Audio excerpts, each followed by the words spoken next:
Hello नमस्कार दोस्तों, क्या है आरआरबी एएलपी, इसके बारे में डिटेल डिस्कस करने वाले हैं हम।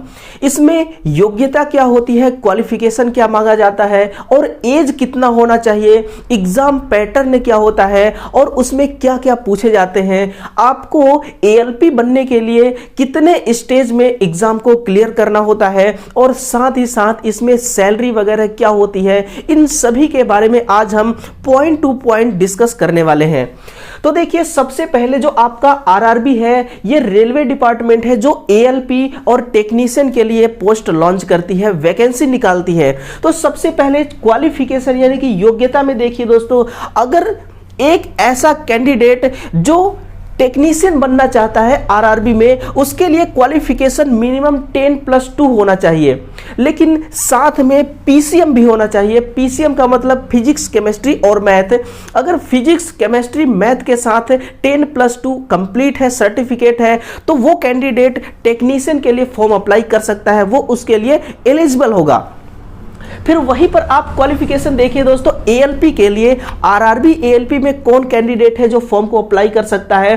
तो इसमें 3 कैटेगरी है। देखिए, सबसे पहला है आपके पास 10th पास सर्टिफिकेट होना चाहिए और साथ में आईटीआई। अब आईटीआई में कई सारे ट्रेड होते हैं, electrician, fitter, wireman, tractor mechanic, motor mechanic, winder, बहुत सारे दोस्तों इसमें ट्रेड होते हैं। उनमें से किसी भी एक ट्रेड से अगर आपने आईटीआई किया है, चाहे वो आईटीआई गवर्नमेंट हो या फिर प्राइवेट, कोई मायने नहीं रखता, ये सर्टिफिकेट कंप्लीट होना चाहिए, आप एलिजिबल होंगे फॉर्म अप्लाई करने के लिए एएलपी पोस्ट में। और वहीं पर 10th पास होना चाहिए और डिप्लोमा सर्टिफिकेट हो किसी भी ट्रेड का, तो भी आप फॉर्म को अप्लाई कर सकते हैं। और बी हो या बीटेक हो, फिर भी आप एएलपी के लिए एलिजिबल है। तो ये आपका टोटल डिटेल्स है एक क्वालिफिकेशन के लिए, और क्वालिफिकेशन में क्या क्या मांगा जाता है वो सब कुछ आपके सामने है। फिर देखिए दोस्तों, यहां से एज की बारी आती है कि एज में आपको कितना एज होना चाहिए। तो मिनिमम जो एज है इसका वो 18 वर्ष होना चाहिए, क्योंकि जब आप 10+2 कंप्लीट करते हैं ना, तो 10+2 कंप्लीट करने के दरमियान आपकी जो उम्र है वो 18 वर्ष हो जाती है ना। और साथ में मैक्सिमम जो एज है ना वो 28 वर्ष होता है। यानी कि ये बात किसके लिए कही जा रही है, ये जनरल कैटेगरी के लिए। किसके लिए दोस्तों, ये जनरल कैटेगरी के लिए। अगर आप एसटी से बिलोंग करते हैं तो 28 + 5 ऐड कर लीजिए, क्योंकि 5 वर्ष का एज रिलैक्सेशन आपको मिलता है।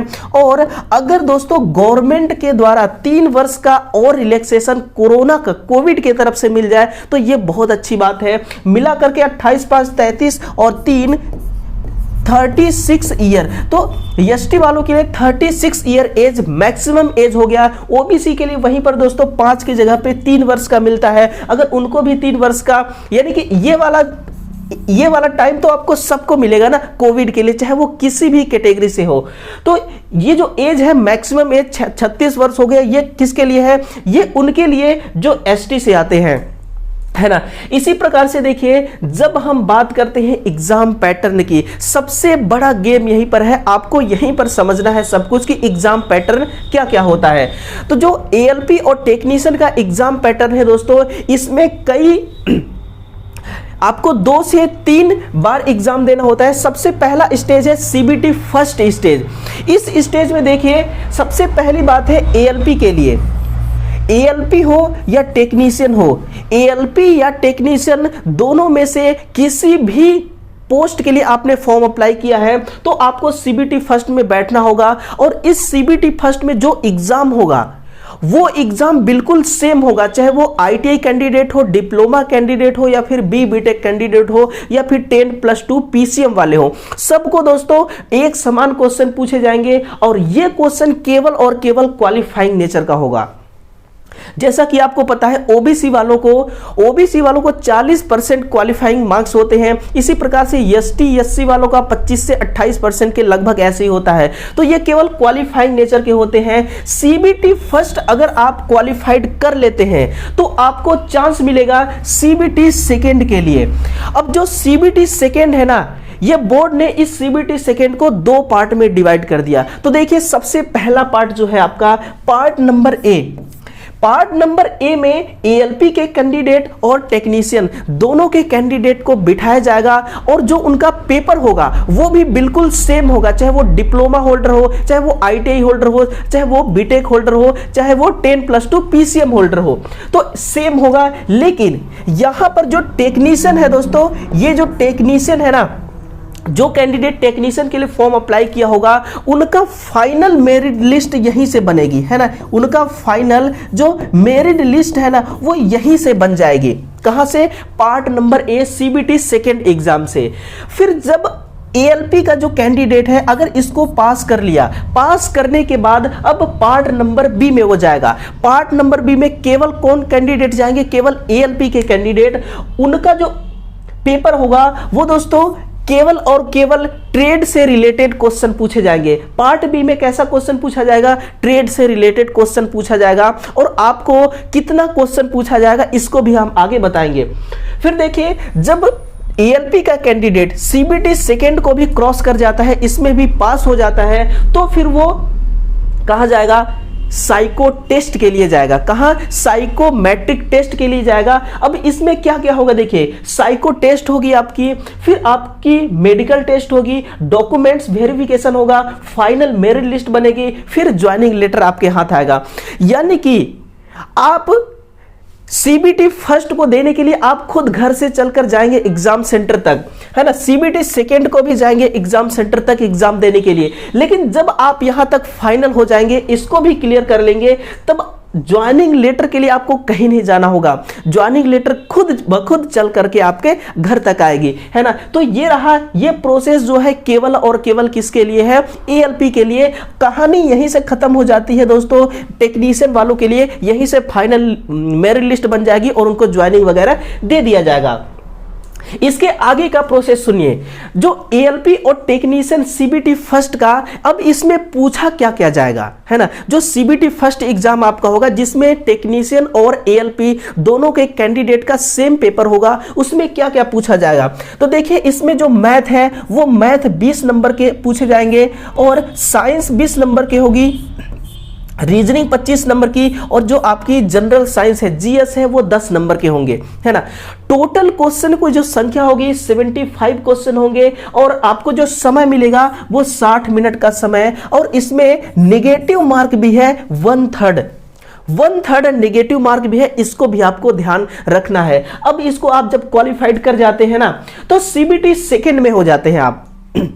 सीबीटी सेकेंड में जब जाएंगे तो इसमें पार्ट नंबर फर्स्ट में देखिए क्या पूछा जाएगा। सबसे पहली बात कि जीएस और सीए, है ना, जनरल साइंस और करंट अफेयर के 10 क्वेश्चन पूछे जाएंगे 10 नंबर के। बेसिक साइंस एंड इंजीनियरिंग के 40 क्वेश्चन, और मैथ के 25, रीजनिंग के 25। टोटल जो क्वेश्चनों का संख्या होगा वो दोस्तों कितना है? 100 क्वेश्चन पूछे जाएंगे। 90 मिनट का समय मिलेगा सीबीटी फर्स्ट का पार्ट ए में, चाहे वो एएलपी का कैंडिडेट है, चाहे वो टेक्नीशियन का कैंडिडेट हो, दोनों को। और इसमें 1/3 नेगेटिव मार्क है। तो बिल्कुल दोस्तों, यहां तक का जो प्रोसेस था आपको समझ में आ गया होगा।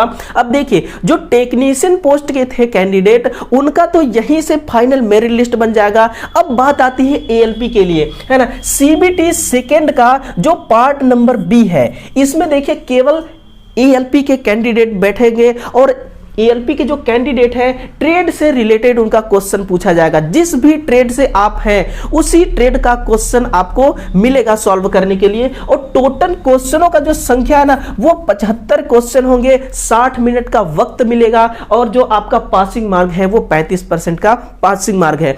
जो भी क्वेश्चन होगा, यानी कि 75 क्वेश्चन का जो पासिंग मार्क 35% है, 75 का 35% आप निकाल लीजिए, जितना भी आएगा वही आपका दोस्तों होगा पासिंग मार्क नंबर।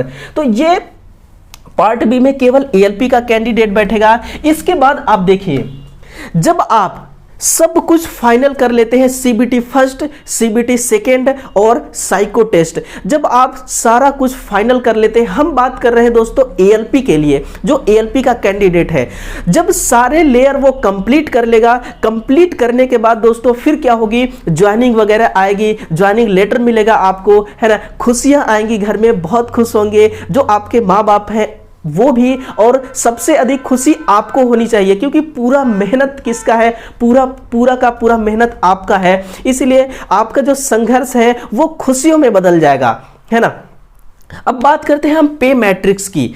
जब आप सर्विस आपको मिल जाती है ना, सर्विस मिलने के बाद जो आपका पे मैट्रिक्स होता है वो कितना होगा, तो एएलपी का देखिए जो बेसिक है, प्रारंभ में जब आप स्टेज फर्स्ट पर जाएंगे तो आपको 1900 रुपए का पेमेंट, 1900 रुपए का ये आपका बेसिक है।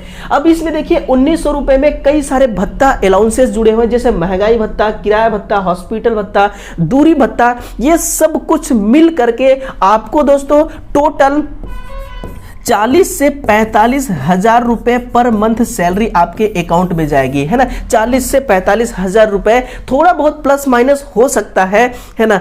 तो ये इतना आपको पैसा मिलेगा पर मंथ। अब देखिए आपको ये दूरी भत्ता नहीं समझ में आ रहा होगा, तो दूरी भत्ता का मतलब दोस्तों जैसे कि 3.80 रुपए, है ना, 1 किलोमीटर का 3.80 रुपए ये आपको दूरी भत्ता मिलता है। आपने एक महीना में कितना ट्रेन दौड़ाया उसके अनुसार किलोमीटर को, इसी के अनुसार आपको पैसा मिलता है। 3.80 रुपए 1 किलोमीटर के हिसाब से आपको दूरी का भत्ता मिलता है। तो ये सारे अलाउंसेस को मिला करके 40 से 45 हजार रुपए होती है ना। इसके बाद देखिए जब आप फर्स्ट स्टेज पर है, इसके बाद देखिए कम से कम 1 से 2 वर्ष बाद, है ना, 1 से 2 वर्ष बाद आपका प्रमोशन होता है, और प्रमोशन होने के बाद जो आपका ये बेसिक है बढ़ करके ये 2400 रुपए हो जाती है। कितना, ये 2400 रुपए हो जाती है। फिर इसमें अलाउंसेस जुड़ते हैं। फिर इसके बाद देखिए लगभग 3 से 4 वर्ष, दोस्तों ये थोड़ा बहुत ऊपर नीचे हो सकता है ना। 3 से 4 वर्ष के बाद फिर जब आपका प्रमोशन होगा तो आपका बेसिक 4200 रुपए हो जाएगा। आप सुनिए, 1900 रुपए जब आपका बेसिक था तो टोटल आपको 40 से 45 हजार रुपए मिल रहे थे। जब 4200 रुपए बेसिक होगा तो आप खुद सोचिए दोस्तों कितना मिलेगा, है ना। यानी कि कुल मिलाकर के 4 से 5 वर्ष के बीच में आपको दोस्तों प्रमोशन मिलता है, और प्रमोशन के बाद जो आपकी सैलरी आती है ना वो बहुत अच्छी खासी सैलरी आ जाती है। देखिए जब आपका जब बेसिक होगा 1900 रुपए, आप जब स्टेज फर्स्ट में होंगे ना, तो स्टेज फर्स्ट में आपको कभी भी दोस्तों शुरुआती में ही ट्रेन चलाने को नहीं मिलता। लोको पायलट को 6 से 8 महीने की वहां पर ट्रेनिंग चलती है, और जब ट्रेनिंग कंप्लीट हो जाती है तब जाकर के आपको बहुत बड़ी जिम्मेदारी सौंपी जाती है। क्योंकि बेशक आप किसी मालगाड़ी में ही स्टार्टिंग में आपको दिया जाएगा लोको पायलट, मालगाड़ी को ही चलाने के लिए, लेकिन मालगाड़ी में कितने सारे माल, कितनी लगेज होती है, लाखों करोड़ों अरबों का लगेज, इतनी बड़ी संपत्ति आपको सौंपा जाता है ना। आपको जब सौंपा जाता है तो ये जो जिम्मेदारी आपको सौंपा जा रहा है ना, इस जिम्मेदारी को निभाना भी तो आना चाहिए। तो ट्रेनिंग में यही सब कुछ 6 से 8 महीने के बीच सिखाई जाती है। फिर सबसे पहले आपको मालगाड़ी चलाने को दिया जाता है, और मालगाड़ी जब आप चलाते हैं, जब आपका प्रमोशन होता है, स्टेज सेकेंड में पहुंचते हैं, है ना, जब आपका बेसिक 2400 रुपए हो जाती है, उस समय भी आपको मालगाड़ी ही चलाने को मिलता है, लेकिन जिम्मेदारी थोड़ी थोड़ी बढ़ती जाती है। धीरे धीरे जो जिम्मेदारी है वो बढ़ती जाती है। इसके बाद दोस्तों 3 से 4 वर्ष बाद आपको जब आपका पे मैट्रिक्स हो जाता है 4200 रुपए, तो आपको कोच चलाने को मिलता है ना, जिसको हम सवारी ट्रेन कहते हैं, जिसपे हम ट्रेवल्स करते हैं, वो कोच आपको चलाने को मिलेगा। फिर जिम्मेदारी धीरे धीरे आपकी और बढ़ती जाती है ना। तो इस प्रकार से इसका पूरा सिलेक्शन प्रोसेस रहता है। तो बहुत अच्छी मानी जाती है दोस्तों एक एएलपी की सर्विस। जो एएलपी की सर्विस होता है इसमें आपको ड्यूटी लगभग 8 से 10 घंटे, है ना। बेसिक तो 8 घंटे की ही ड्यूटी होती है, 6 से 8 घंटे की, लेकिन इमरजेंसी के वक्त 10 घंटे 12 घंटे भी हो सकते हैं। तो 8 घंटा तो आपका फिक्स है, 6 से 8 घंटा, लेकिन इमरजेंसी के समय ये बढ़ भी सकता है आपकी ड्यूटी, है ना। 10 से 12 घंटे भी हो सकती है, 14 घंटे भी हो सकती है। लेकिन जो आरआरबी है ना, ये अपने लोको पायलट का बहुत ख्याल रखता है, ये अपने लोको पायलट का दोस्तों बहुत ध्यान रखता है। इसलिए बिल्कुल इसमें ऐसा नहीं होता कि इंसान को रगड़ा जाए, इंसान को कभी रगड़ा नहीं जाता। 8 से 10 घंटे की ड्यूटी कराते हैं ये, क्योंकि लोको पायलट की संख्या दोस्तों बहुत है, लोको पायलट बहुत है, और जब भी लोको पायलट की कमी आती है ना तुरंत वैकेंसी आ जाती है। इसीलिए जो रेलवे है बहुत ही ध्यान रखता है। तो ये है दोस्तों पूरा डिटेल्स इस एएलपी और टेक्नीशियन के बारे में। इस इंफॉर्मेशन को जानने के बाद आपको कैसा लगा, आप ऑफलाइन कमेंट बॉक्स में जरूर अपनी राय बताएं। और इस जानकारी को सुनने के बाद क्या आप एएलपी और टेक्नीशियन के लिए तैयार हैं? अगर हाँ दोस्तों तो इस वीडियो को लाइक करिए और दूसरे विद्यार्थियों को इसको शेयर कीजिए। चलिए कल मिलते हैं फिर से एक नए क्वेश्चनों एक नए वीडियो के साथ। तब तक के लिए दोस्तों आपका बहुत बहुत धन्यवाद। Thank you.